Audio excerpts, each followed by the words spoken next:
Hello and welcome to another segment of Western Wisconsin Journal. I'm Jamie Johnson, the legal and government correspondent, and today we have our returning guest, a panel member who's very valuable to this show and very welcoming and willing to come on the show. I want to welcome Dean Knudson. Dean, thanks for coming on. Thanks, Jamie. Good to be back again. I need to say congratulations to you on your election to the school board since I was here last time. Yes, well, thank you, Dean. And it is interesting to be on the government side, although I'm very happy to be in the nonpartisan position rather than partisan. Well, things can get hot at the school board as well. You're going to find that out soon enough. I have already. But speaking of hot issues, I mean, we have you back on the show to give us kind of an annual update.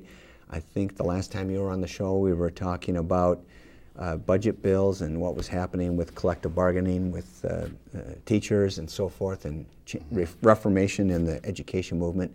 We still had more of that in this last session, so it's kind of like, where do we begin? But I guess we start with the budget and how that compares, because it was kind of a surprise to me. I went and Googled the budget for 2013, and very high, prominent on there is a Time magazine article that says that Scott Walker's making a big gamble by having this budget, and he's being somewhat criticized by two rather conservative movements. I mean, Todd Berry and Todd Welch, who want to see small government and everything, and they think that maybe he's moving away from his Tea Party roots. So aside from that commentary, what do you think of the governor's budget, and what did the legislature do to change what he had proposed? We came into this budget cycle with a complete different environment than where we were 2 years ago. 2 years ago we had this enormous budget deficit, $3.6 billion, a hole that we had to fill before we could go forward.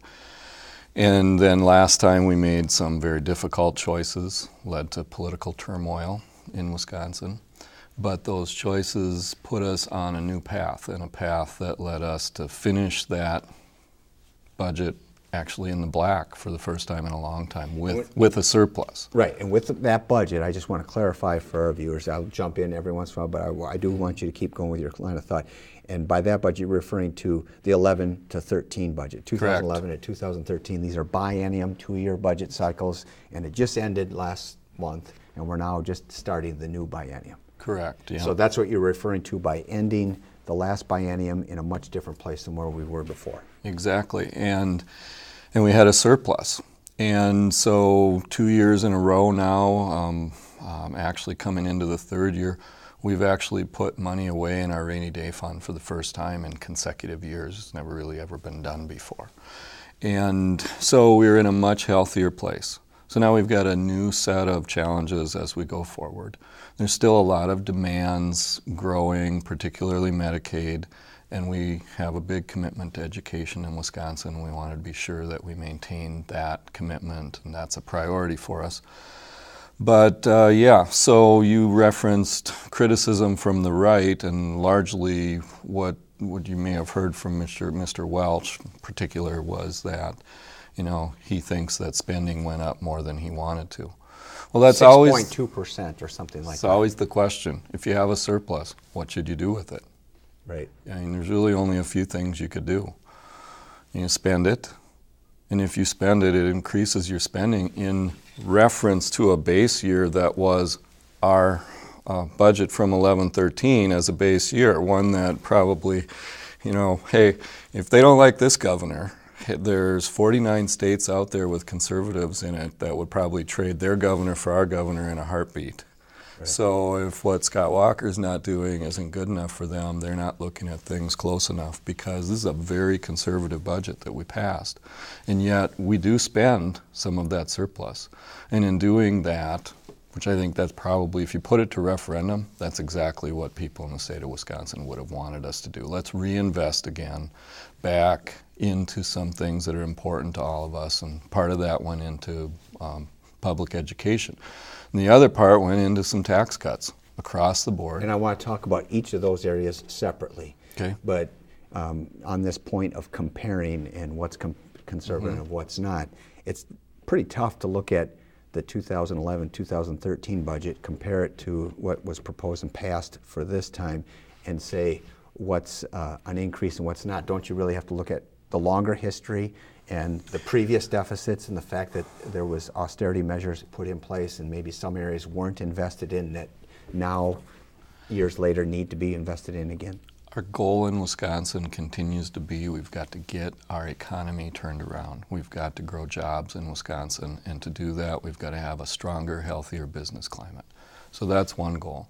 And we've got to maintain our priorities, which are educating our youth and taking care of the neediest among us, which includes our Medicaid programs. And Badger Care and Medicaid is an area where spending has been rising rapidly.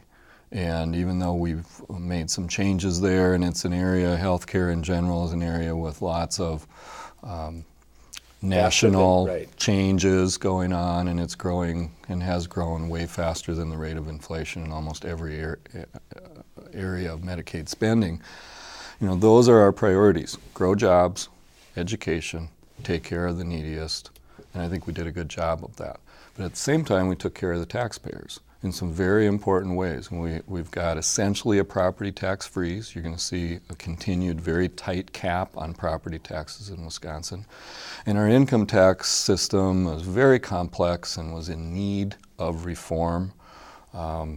We lowered each of the brackets. We got across-the-board tax cut in income tax. At the same time, we cut out loopholes and deductions that just made it a 4-page form when it's going to be down to about a 2-page form now. Can you give a couple examples of loopholes or credits that were limited? So, you know, you've got the most classic one would be people are going to invest in some particular piece of machinery that was tax advantage. You know, we got a few of those kinds of things where, you know, only 2 or 3 people in the state have, you know, typically take advantage of that. Right. But everybody has to have their accountant go through a process of saying, well, do I qualify for that or not? It just ends up there's this burden in figuring out how do I comply with the tax code when it could be a lot simpler.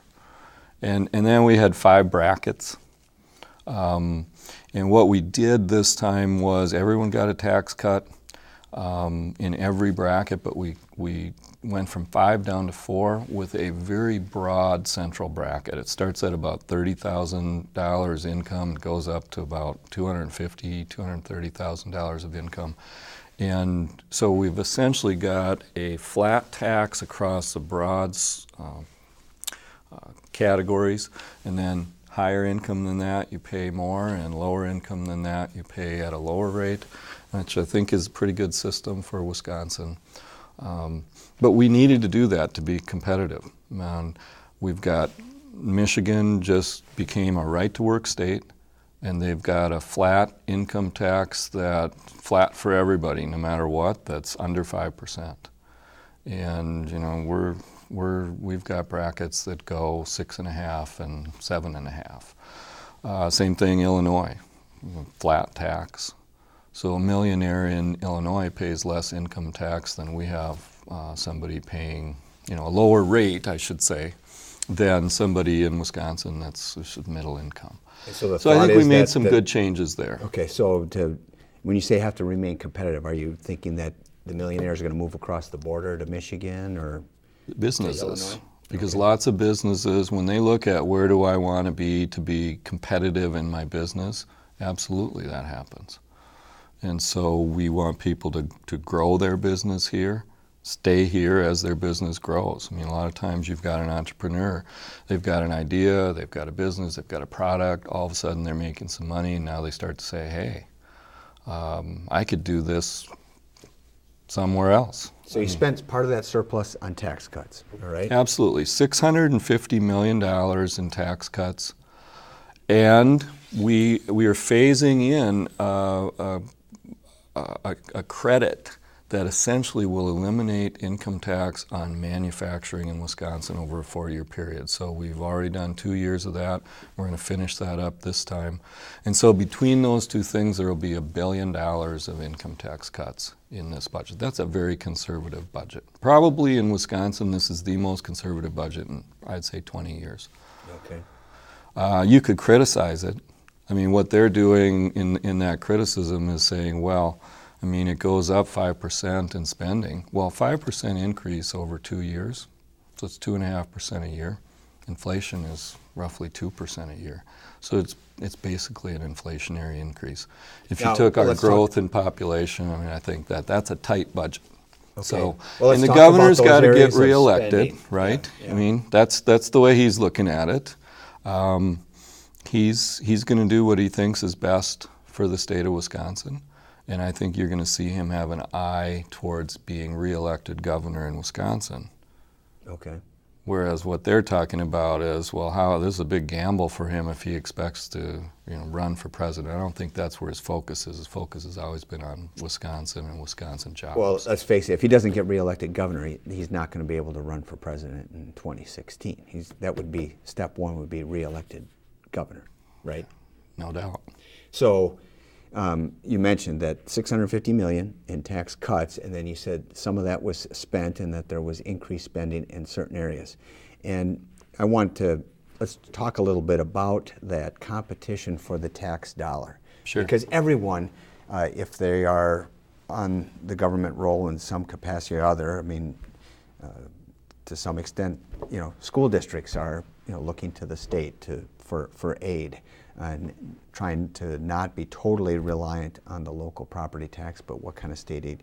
And I know that there was some increases there, and how maybe we could talk a little bit about that. But each of these areas, one of those things that you explained last year when you came to our Rotary Club was the role that Medicare and Medicaid has played, particularly Medicaid with the number of people being on Medicaid and Badger Care in this state, how it compared to 10 years ago, and what percentage it was of the budget and what it is now. Why don't you tell the folks a little bit about that? Well, this is an area of great change in the country, because we've got the Affordable Care Act is gradually being phased in, but some very significant parts of it take effect January 1st, 2014.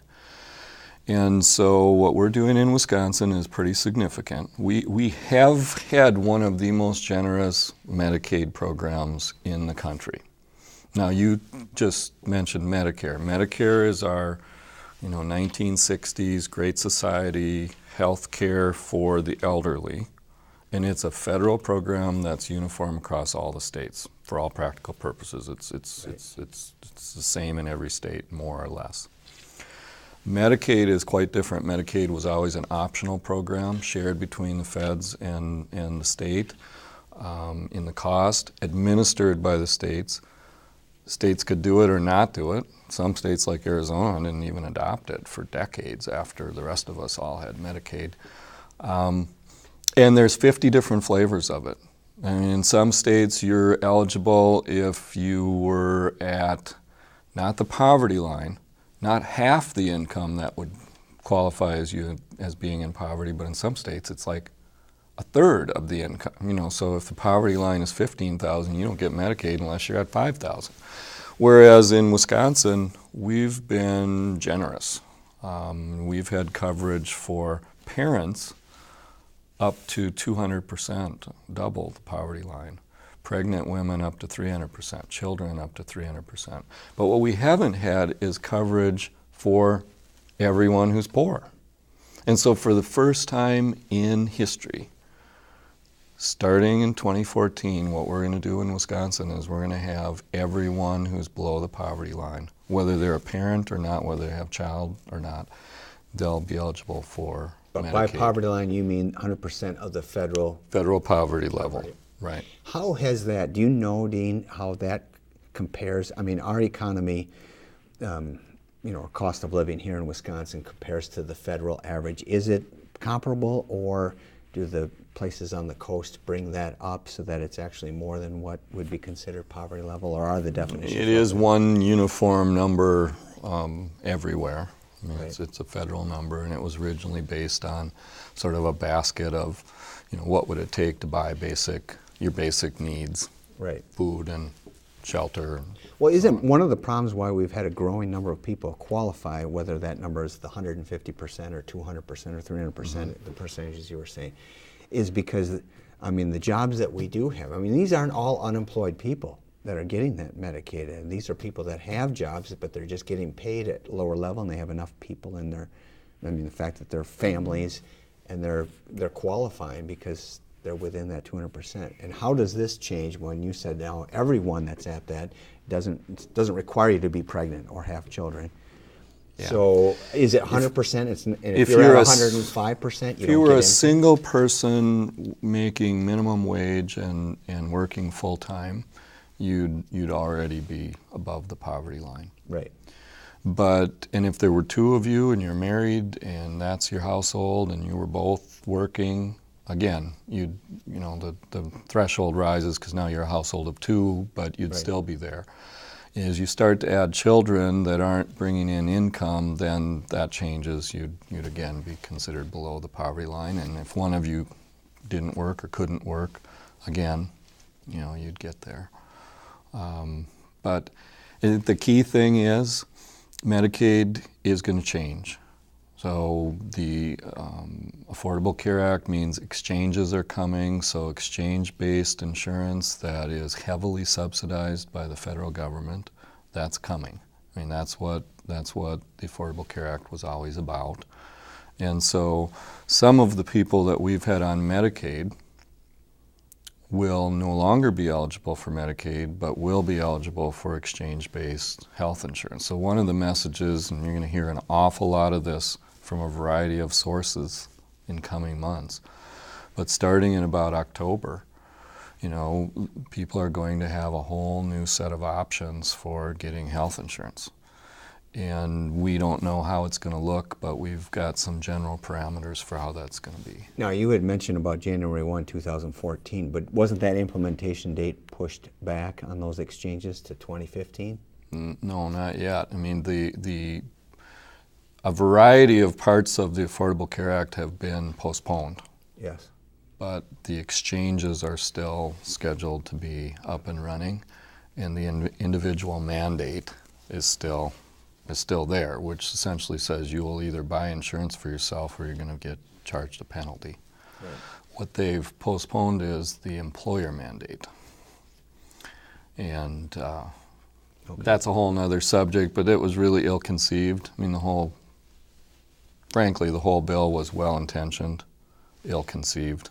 Right. Well, I'd like to see them replace it with something. It would be nice, but I mean, the Supreme Court upheld it, so it's the law of the land right now, and it's yet to be seen how it'll work. I think there's a prominent senator who was involved in writing it who said he sees a coming train wreck, and I think a lot of us are leery of what will happen. But I do believe those exchanges are going to be there, and that we're going to have exchange-based insurance in 2014. Okay. So the result of these changes, do you even know in this next coming biennium what the percentage is going to be for helping the more needy? It'll be pretty close to the same, because what we did is there's a population who was formerly eligible for Medicaid, and now they won't be anymore, but they will be eligible for exchange-based insurance. And then there's another population that hasn't been eligible for Medicaid and probably couldn't afford to get health insurance and didn't have employer provided. But that population will be eligible for Medicaid. And those two are roughly equivalent. There's around 100,000 in each of those groups.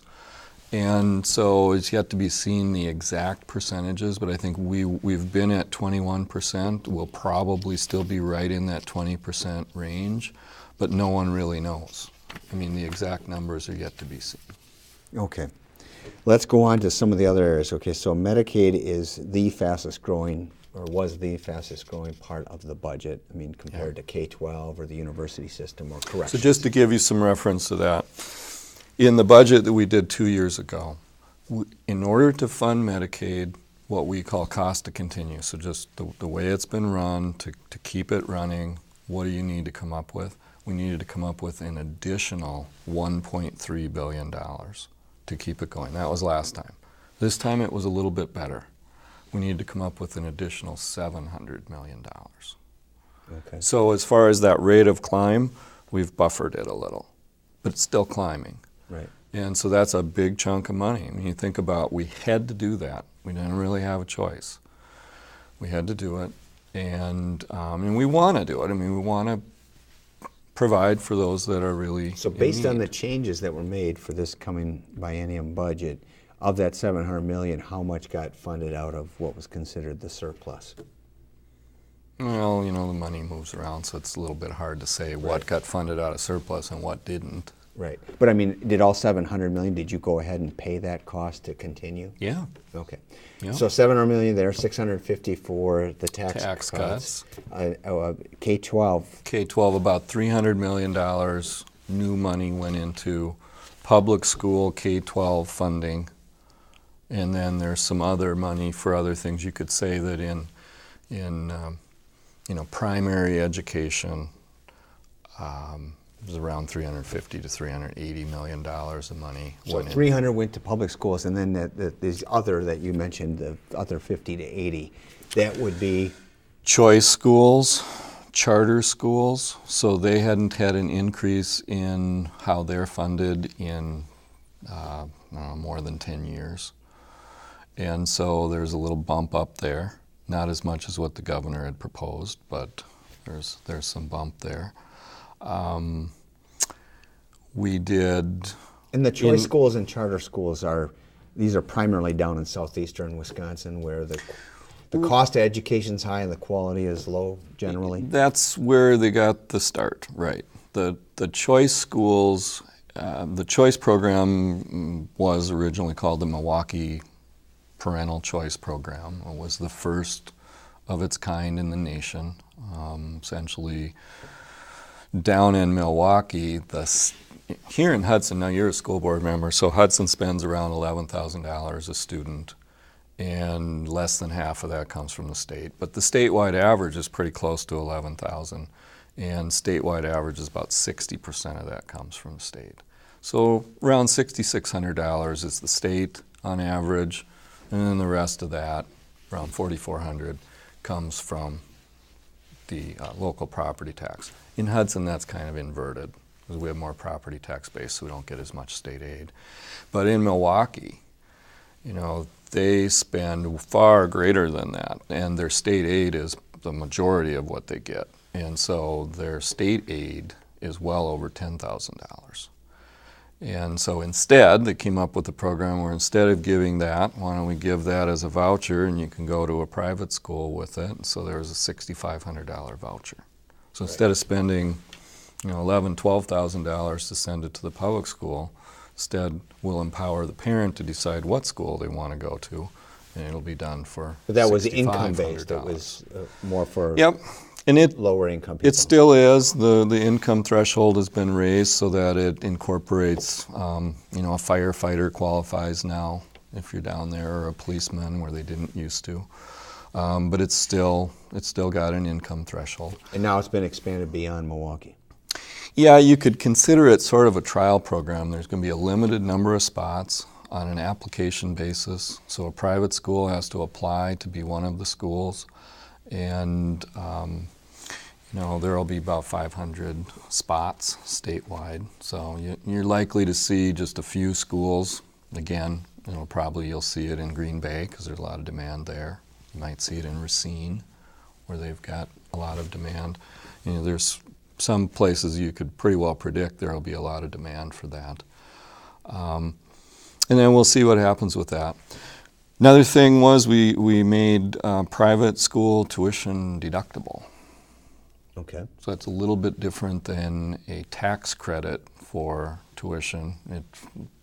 In essence, it works almost the same. So earlier when we started this segment, you were saying how there was special tax deductions that had made our state tax code more complicated, had rewarded things that affect only 2 or 3 people. How does giving a tax deduction to people who can afford private school, how does that benefit the rest of the taxpayers of the state?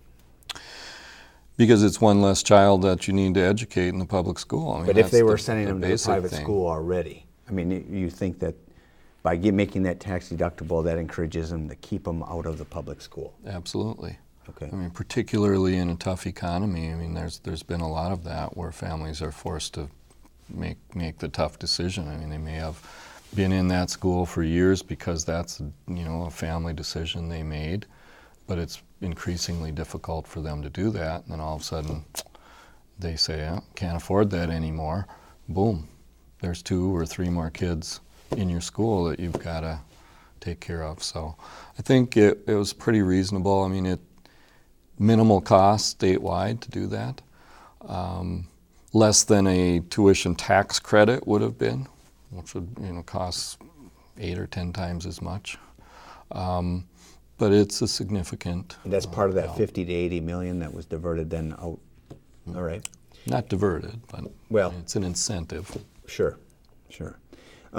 So any other areas then that got increased spending? So when we had our budget hearings, we heard over and over again from school officials that they'd like to see the revenue limit have a small increase, and that they'd like to see additional state aid. And the number that we heard over and over was $150 in the first year of the 2-year budget and $150 again in the second year. And we were able to accomplish that. So that, here in Hudson, where, you haven't been levying all the way to your revenue limit number for a number of years, that's not as crucial. Right. I don't know if the people that are watching you're an outlier. Understand that. And yeah, I would kind of echo having now some contact with school board members from other districts who, when it comes to budget time, are wondering where are we going to be able to get the money to keep just the teachers we have, not necessarily expanding, but just be able to keep the ones they have because of the revenue limits. And a district like Hudson, who hasn't levied up to its revenue limit, isn't really affected by that $150 So increase. just some background on that. I mean, this is the 20-year anniversary this year of the implementation of the school revenue limit law in Wisconsin. So we've had it for 20 years. It has been very successful. It's popular with taxpayers. Before we had that law, school spending went up about 9% a year for several years before it was implemented. On average throughout the state. On average throughout the state. And since then, it's gone up more like 3% a year. So what the revenue limit law says is that a school board can raise taxes and they can spend the money that they get from the state. But the combination of their state aid and their property tax can only equal so much. And it can only go up so much each year. Unless they go to a referendum. Unless you get permission from your voters, from your taxpayers. Which in Hudson, they did. There was a time, it was about 17 all around the years state. ago, yeah. I mean, last year, over half of those referendum passed. The year before that, over half of them passed. Sometimes local school board officials and administrators will talk of the revenue limit law as if it's an absolute hard limit. How would we ever go beyond it? Well, there's always been a mechanism. As much as a limit, it's a threshold. It's a line where you say beyond that, you'll need your voters and taxpayers' permission. On the other side of that line, it's just a school board decision. And so there's a point when you need to go and ask permission to raise those taxes. And that's even if we gave you more state aid, because it's the combination of the two. So you might get this huge new amount of state aid and not have the local authority to spend it unless you went to the taxpayers. Because under that law, more state aid translates directly into property tax relief. And property tax relief was something that the legislature had heard and does hear all the time.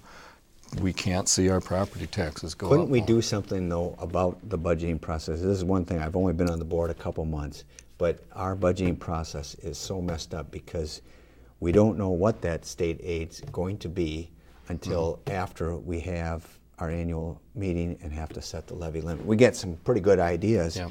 But to me, to be effective in providing property tax relief, it would be much better to know we're going to have this much. Yeah. The difficulty there is that the formula has always been based on your property value in your school district divided by your number of students. And then if you have a lot of property value per student, you don't get much state aid. If you have very little property value per student, you get a lot of state aid. And it varies enormously. Just in our western Wisconsin area, you got districts that get 75% state aid, and you got another district that gets 40% state aid. With no looking back at who's been a frugal district and who hasn't to reward the and frugal. worse than that, I mean, there were districts that were low spending when the law went into effect 20 years ago, and they've been pretty well stuck as a low spending district since. They always had the option of going to referendum and asking the taxpayers to break out of that. But I mean, that's a problem, and we've worked on that, and there's been some special leeway for those districts we've had at, and Hudson's taken advantage of that. I want to get to the point where we're wrapping this up because we're getting towards the end. And I know we've been talking about education, but when you mention state aid, how about the state aid to municipalities? And we just had a presentation by our local mayor talking about the divergent amounts of state aid on two communities that can be so close. One gets less than $200,000 in state aid, and the other one gets more than $2 million in state aid, and they're roughly equivalent populations. Yeah. How can that be? The state aid to municipalities it's like a Frankenstein of parts have been bolted onto that. There used to be a formula, and it kind of made sense. It has not been based on any formula at all for years now. And so what has happened is, for example, back when I was mayor, I got a call. The decision was Democratic governor and Democratic legislature at that time. And I got a call from one of my colleagues down in River Falls, and they said, gosh, we just got word that the maximum decrease in local aid is going to be 10% this year. And that means that's $200,000 for us because we get $2 million. So if we get that cut, that'll be $200,000 less. I don't know where we're going to find it. And I just laughed and I said, well, we only get $200,000. So that 10% means 20 grand. It's no big deal for us. And because every time there wasn't enough, instead of doing things across the board, they did these little things where it's like, okay, everyone gets a cut except no one's cut will be more than this. So then things kept skewing and skewing and skewing, and it's a mess. It should probably be population-based, and we tried to do that this time, and we just couldn't get the political support for it. There was talk about putting new money into it and doing it on a population basis. Per capita basis. Per capita. And then if So the River small Falls towns had didn't 14,000 people and Hudson had 13,000 people, then if you put in, maybe they'd get $1 more per person each of them, and it all makes sense. But of course, Milwaukee and Racine and Madison would get most of it, and when you've got a legislature that looks at things like that, it's like, no, we didn't have the political support for that. Some things in politics just don't make sense. And that local aid formula, your school formula, as much as people chafe under it and don't like it and wish it would be different, other states come and study our Wisconsin school aid formula. It has passed constitutional challenges. It has stood the test of time. It's complex. When you're a wealthy district, as Hudson's considered, you're not happy with it. The people that get hurt the most are like our lake country districts, and you're in, Rhinelander or Frederick or Siren or someplace where you got a lot of lake homes, but you don't have a lot of kids in your school, so you got a lot of property value. Right. They don't get much state aid as a result, and they're not particularly wealthy communities as a whole. So there's flaws in it. And we're constantly tinkering, but it's a pretty good, and it's got a logic to it. The municipal aid formula, there is no formula and it has no logic. It's been just pure politics for 16 years or something, and as a result, it's a mess. My opinion has been the best we can do is leave it alone, let people have what they've been used to having. That's what we did last time, that's what we did again this time. You don't expect an increase, but also don't expect those days where you got a 10 or a 15% cut. Leave it alone, but start to sort of pull yourself up by your own bootstraps, because there's no solution to that other than. Sure, and I'm also one that's very much in favor of local control anyway. And Yeah. with state money comes state control and state mandates, so I'd like to keep it local. But let's get back to wanting to create jobs. I know that that's important in keeping our workforce, because if you have people that are working and they're not on state aid, then we're going to be reducing our costs in these other areas.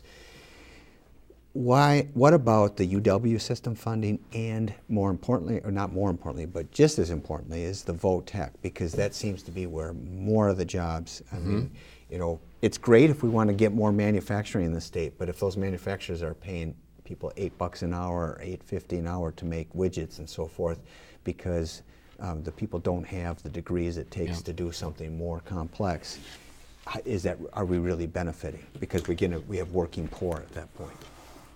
Well, the significant thing we did with the technical college system this time is we put in what's called performance funding. And that's something that other states have adopted. And so when you've got a program that's really working, you're putting out graduates in welding and they're in hot demand, money is going to start to flow and resources will flow to the programs that really work.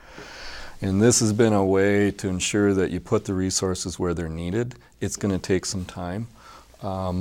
We've got a new president of the tech college system, President Foy, and she's excited about doing this. They've been studying other states, and we gave them the go-ahead to start to implement that, and I think that's going to make a difference, a way to get the most sort of bang for our buck out of limited resources in the tech college systems. That's a big structural reform. Sometimes it's not as simple as, well, did you give us 10% more money than last time? Okay, that doesn't always yield better results. Exactly. It could, but it doesn't necessarily. And so this is a structural change to try to follow a little different model. We've got the oldest tech college system in the country, and in some ways it's closer to K-12 school funding. It's property tax is a big part of it. State aid is a very small part of it. Individual boards. There's been a lot of talk about whether we should take the tech colleges off the property tax, maybe put them onto a sales tax-based funding formula. Give people like you and I and other taxpayers a little break on our property taxes and pay for it through a different way, so that they're not as regionally tied to, you need to build a new welding center, you got to pass a referendum, and that can be hard, and that sort of works good for a high school or an elementary school, but when you have 19 or 20 counties, it's kind of hard to educate everyone in a referendum. So there's been some. That's still off in the future, but there's a bill that'll have a hearing, I think, in the next few months to talk about that kind of a change. Okay, well, what about the UW And then the system? UW is a big one. So here's the thing with UW is that we've got a premier world-class university system in Wisconsin. We're proud of it. We need to support it. It's done a phenomenal job. And I've got 2 kids that have been going through there. I've been a tuition-paying family or parent now for, I guess, 6 years and some. Yep, join the club. The club. So you probably know that tuition's been rising and rising pretty rapidly. We've had a cap in Wisconsin for 6 years at 5.5%. Some campuses have had differential tuition increases, which means they've been able to increase it even more than that. And through this, we've had no faculty pay raises at all. In fact, we went from years of having furloughs, which was essentially a pay cut, to then we did Act 10, which led to less take-home pay, and no raises to speak of. And that's the state of things, always clamoring for more money and always saying we needed to have more tuition. And then in the midst of this budget, when we were ready to put more money into our UW system, we had the money set aside, about $280 million or so, over 200. News came out that they've been accumulating a surplus, and a pretty big surplus. The size of it is still growing. When you say is this just UW system, or the whole system? The UW system, which is an administrative body that sort of is overall administration of all the campuses and the individual campuses. So when it first came to light, there was about $1 billion there. And much of this was coming directly from essentially collecting excess tuition. And it's still growing. 3 months later, as we went through the process, it had grown to $1.2 billion. And when we asked, what do you think it'll be by the end of June? The answer was it could very well be $1.4 billion. So they were asking for money for buildings. And instead of borrowing the money to build those buildings, we said, you know what, go ahead and build them. But build them out of funds you've been accumulating. So that was one response. We were going to fund the first pay raise in a long time and give the university system the money and let them spread it around as they saw fit through a new flexibility that we granted them. We put that flexibility on hold. We're still doing the money for the pay raise, but we're going to do it through the state Office of Employee Relations that's done it for years. And so that was How much of a pay raise are we talking for? 1% probably. 1%. In the range of 1%. So less than You're going to see inflation. pretty much all state employees will probably get around a 1% raise. That's going to be a typical thing. And no, it isn't inflation, but it's more than they've had in a long time. And And it's better than nothing, I guess would be the answer. It is, and it's in order to continue to attract and retain top quality faculty, we're going to need to figure out a way to give the universities the ability to pay the really top chemistry professor, if that's the high demand field, more than maybe somebody that's in, I don't know, English literature or something. Because if that's what it demands, if you could go to 3M and do chemistry for them and make $200,000 a year, and or teach at the university and make 55 or 75, right. That's a problem. You don't necessarily have that with the English lit professor. So and yet we've got a system that's been sort of rigid and not very flexible. So that's one of the things that happened. And the other thing is we just said, hey, no more tuition increase. We're putting on a cap. Before this came to light, the university students groups were coming and they were asking for and begging for a 3% increase. No more than 4, they said. They came, hundreds of them came to our hearings. No more than a 4% increase this year. We just can't afford it anymore, this 5.5% every year. So instead, we made it 0. The Board of Regents now has even extended that. We did it for in-state students. They're doing it for all students now. And it's the right thing to do. Times have been tough. Cost of So when does it go into effect, the 0%? My son's and my daughter are both going to the UW Stout this fall. Are they going to pay essentially the same tuition they paid last year then? Right. Okay. Yep. Well, that's good news. Thank you for It is good news. For a family, that's what I would term you and me, tuition-paying families, because that's kind of how it comes down. That's a big deal. And over the course of for my daughter, for example, who graduated 2 years ago from Madison, her tuition went up so much that it was well more than 50% higher her 4th year than it was her 1st year. In fact, it had come pretty close to doubling.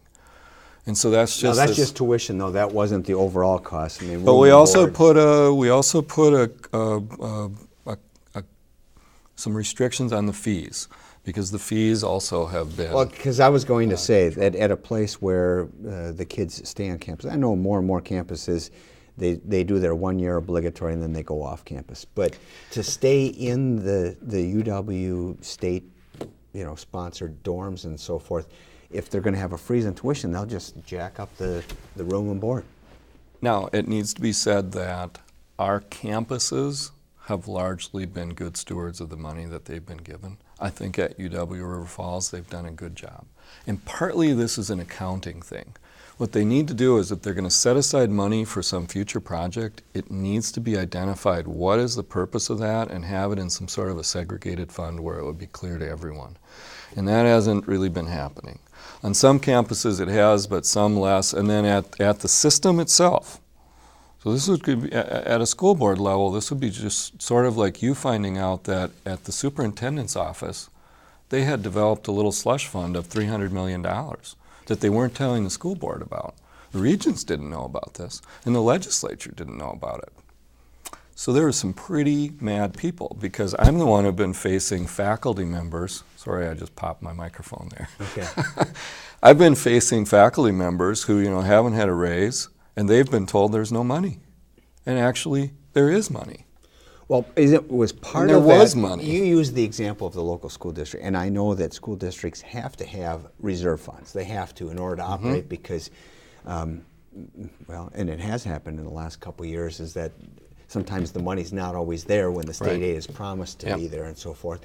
And you have expenses and don't know when whether the dollars are definitely coming in, and so there's reserve funds that are set at certain percentages. I can't remember what the exact, if it's 8 to 12% is the area that we like to do at the school district level, but do they have something similar to that at the different UW facilities? The interesting thing is that as a system-wide, there was no number established. The regions have never set a target number for what should be set aside. We mandated to them in the budget, in the process this time, that they will study that and they'll set some number. We talked about setting it for them, and there was talk about 12% or 15% or what should it be.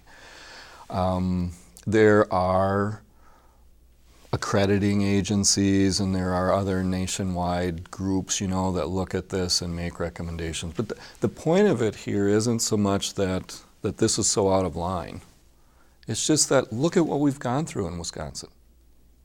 Look at what we've asked every local government to do, what we've asked our employees to do.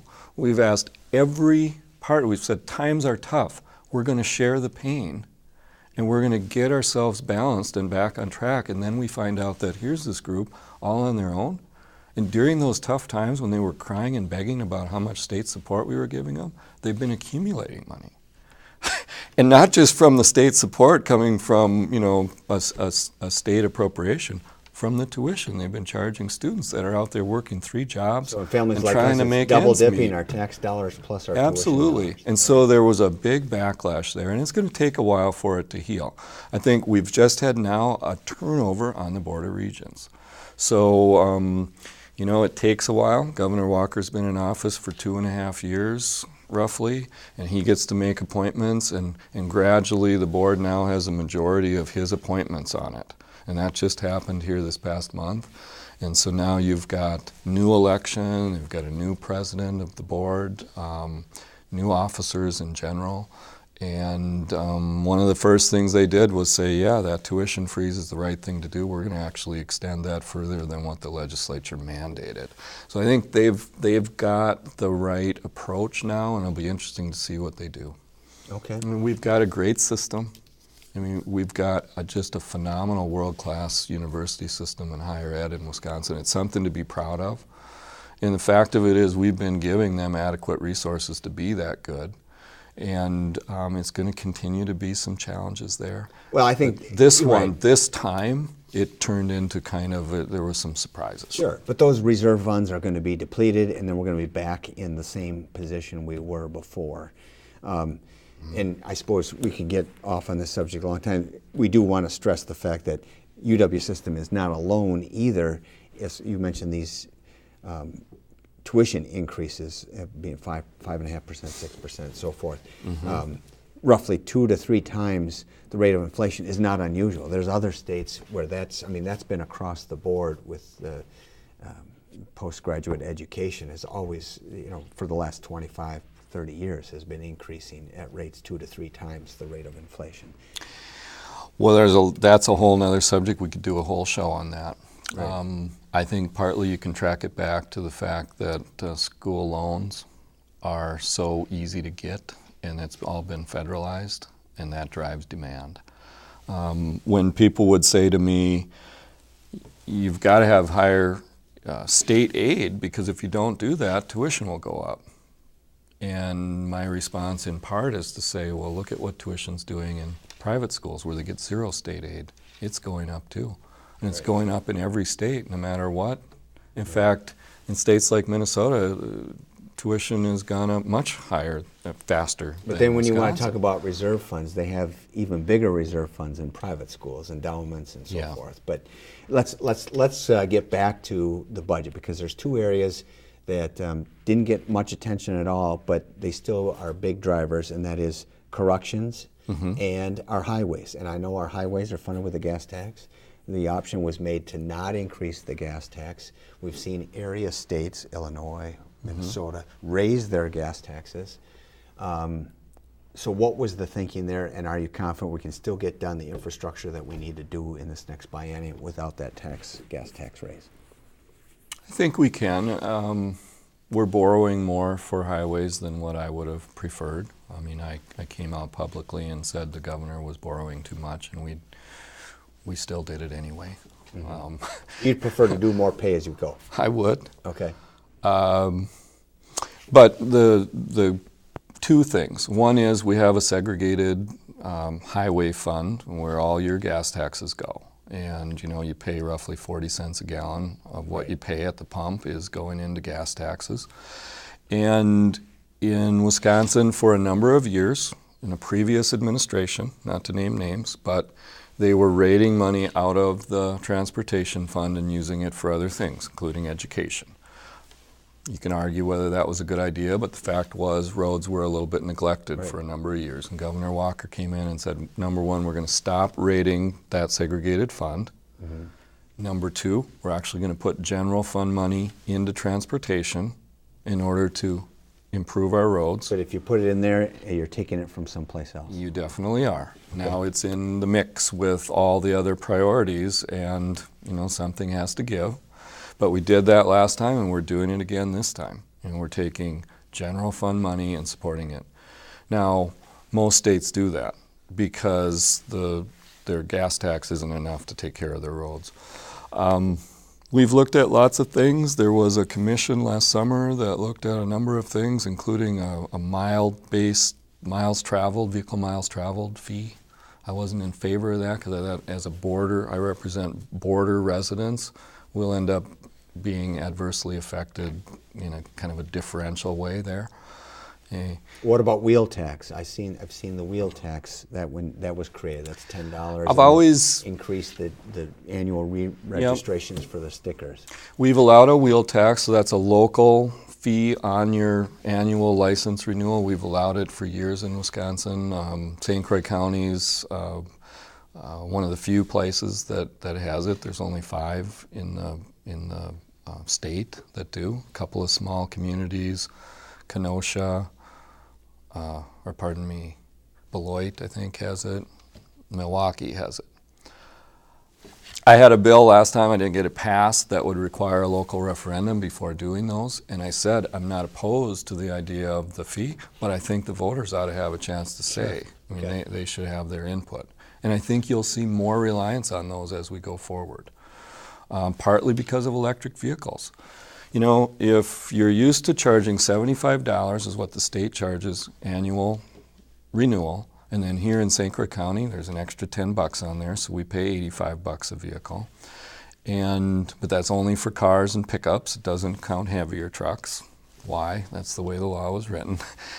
And then the rest is on gas taxes. So every time you fill up at the pump, if you buy 20 gallons, there's 30 cents of that, and you do the math. I mean, there went $6. Fill up 10 times, that's almost equal to your annual registration. We fill up a lot more than 10 times in a year, so you're paying more in the gas tax than you are for registration.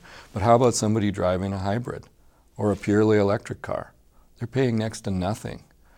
Some states, like Virginia, passed a law where they said, okay, because you're paying no gas tax, instead of paying $75 a year, you should pay more.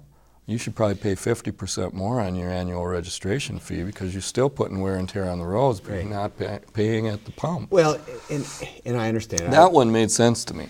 But the overall gas tax, the day will come when we need to do that. We had an automatic increase, an annual automatic increase for years, back in the Tommy Thompson years, and it was done away with, so now it's been flat. It requires a vote of the legislature to raise the gas tax, a politically unpopular move. Right, because it's seen as a regressive tax. And we just decided that right now is not the time to do that, particularly for our rural residents that are struggling, and sometimes they're having to drive farther to get to the job that's keeping bread on their table. Now you're going to charge them more in gas tax. But just back up and do a little bit more bigger picture. Again, you talked about being competitive and then looking at Minnesota and Illinois and what are they doing. I mean, we looked at Minnesota, and you guys look like saints when it comes to saving taxpayers' money because they're raising every tax and everything over in Minnesota. Yes, they are. So We expect to see businesses looking to Wisconsin and saying, boy, that looks good over then there. Hudson's going to really grow. I think you'll see that. Yeah, you will. But looking at the big picture and nationally as opposed to just our state, over in England they pay $4 a gallon on tax. For gas. For tax. Yeah.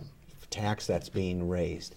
And we're a tenth of that in this country. I don't know if Wisconsin's average at the 40 cents, but it seems to be average because we're closer in gas prices around here. You don't see the big fluctuations. You go down south and all of a sudden they're paying 40 or 20 to 30 cents less a gallon. I've driven down to Florida a couple times and I know it can vary tremendously from state to state. So is it a regional thing? We have to wait until they go first and then the other states go. But at some point, I mean, I like the concept of using the gas tax for our highways. It makes a lot of logical it's a sense. user fee that's roughly correlates to your amount of use, right? And so the best tax is one And where type of use. The heavy type of trucks use. pay more, and they're putting more wear and tear than the lighter truck, lighter passenger vehicles. But using general funds and diverting them away from the other things that rely on the general fund for the roads, at some point you do have to maybe make up for a lack of investment in the infrastructure previously. There is a large minority opinion that we should have raised that. Okay, I think it will happen sometime. Okay. I don't know when. I'd say as our economy improves and as fuel purchasing or fuel consumption continues to be sort of flat to maybe even trending down, then you'll have this isn't a topic that's going away. It's going to come up again. And I think as the economy turns around, there's a time when maybe we could look at it and say, yeah, that would be a better use. But I think right now the decision was, by doing it out of the general fund, you're essentially having income tax and sales tax subsidize the roads as well as gas tax. And that's not necessarily a bad thing. Well, the sales tax is somewhat regressive, but our income tax is pretty progressive. It's strongly progressive in Wisconsin. I mean, the top earners pay well over half.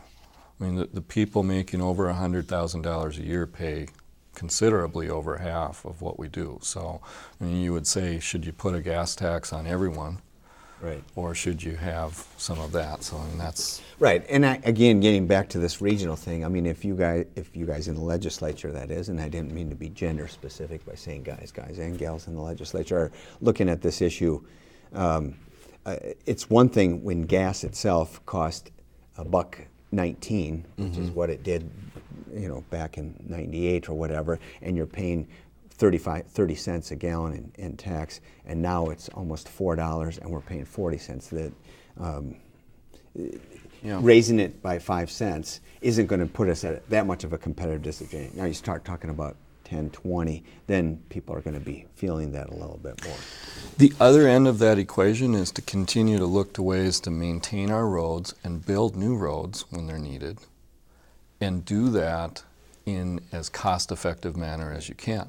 Now, there are some things that we've done in Wisconsin that have lowered those costs.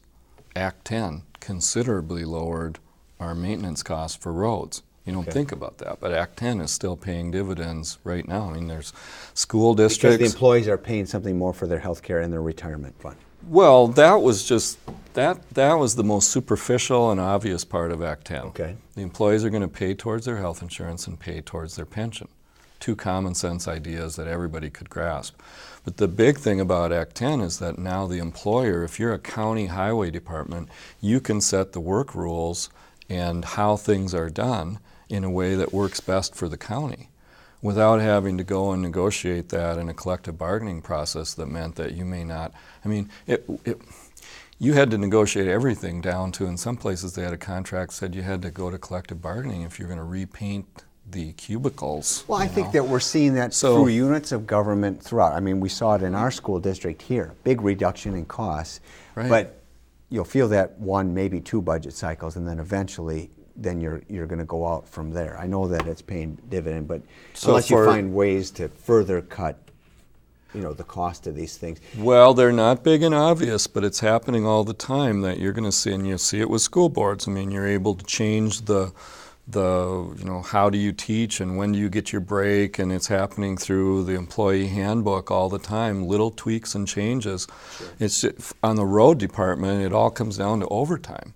And there was developed a system about, well, it almost came down to mandatory overtime because we won't do this, or things right. like that for snow plowing and so on. And that's all going to change. It's going to be a gradual change.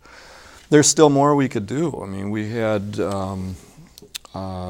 there's a prevailing wage law that we tinkered with last time, but is also, in my view, it just unnecessarily drives up the cost of road projects. It requires you to pay more for labor than you would otherwise pay if that law didn't exist. And I mean, so for example, it dictates what the wage of a flagman on a road project in St. Croix County will be, and it's about double what market wage would be. But if it's called the prevailing wage, if that's the prevailing wage, how can it be increasing the cost? There's a committee of dedicated bureaucrats down in Madison, and they collect what wages are around the state. If it's below the median, they don't count it. If it's above, they do. They average that out, and then that becomes the prevailing.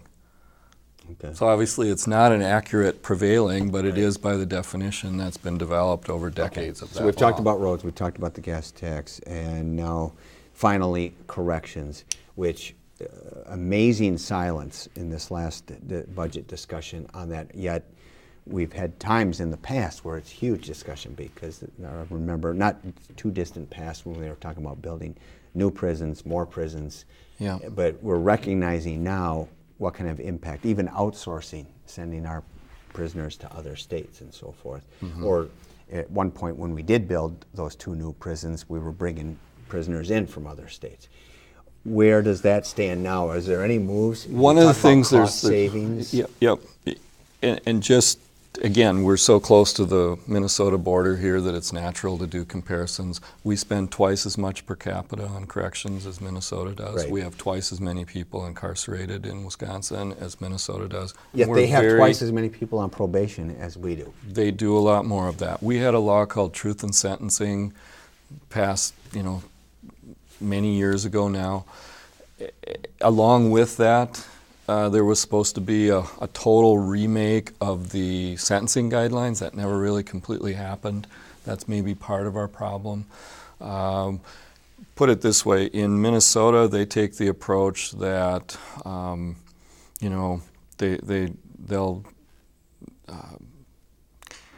they'd be happy to put you out on probation if it looks like you can manage that. In Wisconsin, we don't do that nearly as readily. Right. So we're doing more of it. It involves, we got to look at those guidelines. We've got to look at ways that we can do, the ankle bracelet monitoring thing, but that's got its own expense. Right. And one area that we did put money into is treatment alternatives and diversion. Prevention. Because so much, Yes. there's so much of this is related to addiction and substance abuse, drug use, drug sales in some case, which might be a different thing. But, we've got heroin is a statewide problem right now with pockets in rural areas. One of my colleagues who's from Marinette has personally and his family has experienced this, and that's a real hotbed. It's really no different than Knudson in some respects, kind of a small town, but with just lots and lots of heroin. And, so you end up, somebody gets caught with a certain amount of this illegal substance, you get a 2-year felony and go away for 2 or 3 years. And really what the core of the problem is, there's an addiction there. Right. So we're trying to figure that out, and it's not easy.